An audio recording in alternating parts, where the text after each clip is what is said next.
Judges preferred against the lead of the proscribed indigenous people of Biafra resumed today at the Federal High Court. The prosecution and defense in the trial rejigged their legal teams. The new counsel to the IPOB leader, Mr. Aloy Ejimako, asking the court to grant bail to the client, basing his argument on the health status of Mr. Kanu, stating that the Department of State Services, where Mr. Kanu is being currently held, lacks the facility to attend to Mr. Kanu's heart condition. However, the new legal team of the federal government, led by Mr. Adegboyega Awomolo, object to the bail application on the ground that Mr. Kanu once jumped bail and fled from the country. Mr. Awomolo further argues that all the bail conditions previously set by the court was breached and violated by Mr. Kanu before he was rearrested. The IPOB also asked the court to discontinue his trial until certain conditions are met by the federal government. Mr. Kanu, in his preliminary objection, requested that the DSS operatives be barred from interfering with his lawyers during visitation, in addition to being allowed to wear clothes of his choice. All right, let's talk about Kanu. Nnamdi Kanu's treasonable felony case. Rather. Felony case, yes. March 19th, 20 set for crucial hearings. Now, I think this guy was picked up shortly after the Showore situation. But his saga goes further, way beyond before Showore even thought about going to run for presidency. I remember the scantiness of the news of him running, I think it was from Finland, a radio show that was potentially inciting people at the time. The independent people of Biafra, right? IPOB. So now he's dealing with this case. Where are we with this story as far as you know? Where are we with this potential hearing coming up on March 1920? Without prejudice to the processes that have been followed through in the law courts, I think the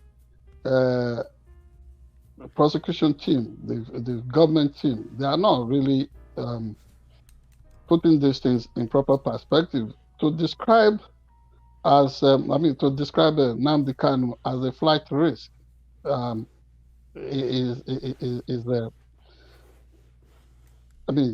not factually correct. No? Yes, he was not factually correct. He was granted bail, but don't forget, people suspected to be acting at the behest of the state invaded his family's private estate. Yes, and then there were killings, and it was suspected that Nnamdi Kanu was the target of that covert operation. They had wanted to take him out. Why would they do that? Don't forget, this guy was born British, from what I understand. He is a British citizen, and also, but of Nigerian heritage. So he's British Nigerian, but because of serial injustices against his people.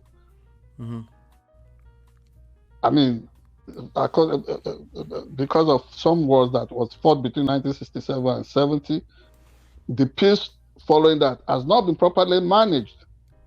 People from the Southeast continue to be marginalized, to be treated as if they are not part of the Nigerian project.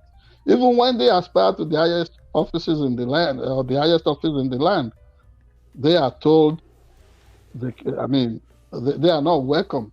So these people decided to protest it all, but characteristically, Buhari adopted his unchanging strategy. He tried kidnapping Umaru Diko from Great Britain when he ran Nigeria as a military despot in those days. 1984, they tried to create him. They recruited suspected Mossad operatives, Secret Service agents of Israel. And don't forget, this is even an administration that was hostile towards Israel as a country. And what has changed about Buhari since then? They gave Nigeria this wrong image of being a state sponsor of a hostage taking terrorism, and that is what they have done in the case of Kanu, Nnamdi Kanu again, kidnapped him from an event in Kenya with the shameless connivance of agents of the Kenyan state. Maybe he was drugged, whatever they did to him. Without his consent, they brought him to Nigeria. And then they begin to do all these legalese, rigmarole around the law. They find in him a game for entertainment, a human being reduced to a game that should entertain in their law circles. I do not understand. The simple thing to say, my conclusion arising therefrom is this. Tinubu should not own anybody's issues, should disinherit this process and find an urgent political solution to the entire thing, the way that of Omoyele Sowore was handled. Yes, Muhammadu Buhari decided to keep enemies list. Look at the way they almost ran Nigeria against the international community, banning Twitter, doing this and all that. They never changed. For some reason, every time we mention President Muhammadu Buhari, the picture that pops in my head is him with the picking stick. What do you call it? The toothpick. Yes. The toothpick in his mouth. And his husky voice. He's never there. Even while sitting on the chair, he was not there. He was not there. He was not there. Yes, and all kinds of forces took over Nigeria under his watch. They told us the dummy that he was that has been a brilliant general. I don't see what is brilliant about him. Not as a tactician, not as a strategist. Yeah, I think Nigeria a lot of people. Yes, people will run out us because of this, but that is my opinion, and that is what I'm giving out free.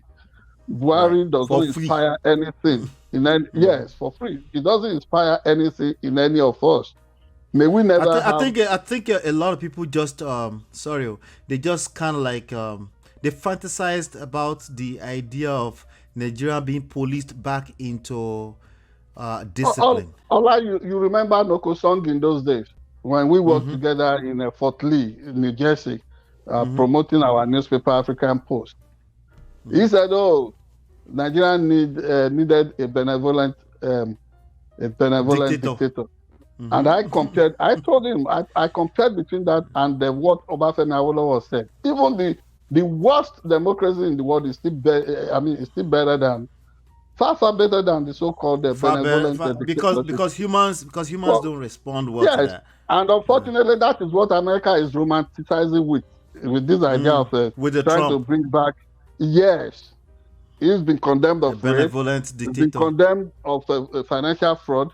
He's been found guilty, facing more than 91 charges all over the entire. They said that is the man they want. Let them have him. The same way Nigerians had Buhari and then, it's a fantasy. Yes, the same way Nigerians asked for Buhari and they were given Shege. In fact, they handed Banza to it. They were given so much Shege. 4 years later, they were confused. They said it must be 4. Now, for Tinubu to save the image of his government, his administration, the party he leads that sponsored him into office, so that people will not begin to look at that party as a party that is always taking hostage. The international business people who came concerning Forex matter, they should let them go. They should let Nnamdi Kanu go. We're gonna touch on that. Yes, I'm adding my voice to this call for. They shouldn't stretch. They shouldn't waste the people's money anymore. Yes, the Kanu story is just a waste of people's money. Yes, and the lawyers who are being contracted, who are not even officials of the Federal Ministry of Justice, Awumolu, all of them. They should hand off this. They are saying food for the boys. Right, That is right. Ijekuje. It is irresponsible, whatever. I do not criticize them for presenting a legal representation, but when you begin to dine on the altar of injustice, you should be able to give yourself that red warning that this is not right. They should let the man go. Okay. All right. Well, since you decided to touch on that really quickly, why don't we go ahead and just move into this next story? But before we do that, do us a favor: hit that like button, share, subscribe, follow, turn up your notifications so you're notified whenever we go live. We're going to talk about the arrest of the Binance people in Nigeria, and we'll be back in 20 seconds.